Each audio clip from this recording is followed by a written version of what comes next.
ময়মনসিংহ সদরের ছোট্ট একটি গ্রাম গণশ্যামপুর। এই গ্রামের মানুষ দিনমজুর এবং রাজমিস্ত্রি কাজ করে তাদের জীবিকা নির্বাহ করে।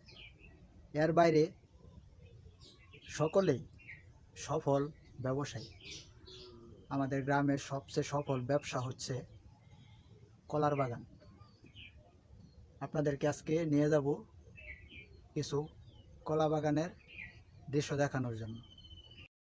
তো আমরা চলে আসছি জালালের কলা বাগানে। দেখতে পাচ্ছেন প্রত্যেকটা গাছে কলার ছড়ি ঝুলে আছে।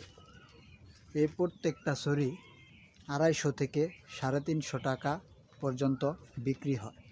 এই কলা বিক্রির টাকায় গ্রামের প্রত্যেকটা মানুষের সংসার চলে। তারা তাদের জীবিকা নির্বাহ করে, বাচ্চা কাচ্চাদের পড়াশোনা করা। আপনি বাইরের অংশ যদি দেখতে চান, দেখেন আমার চারিপাশে যা আছে সবগুলোই কলার বাগান।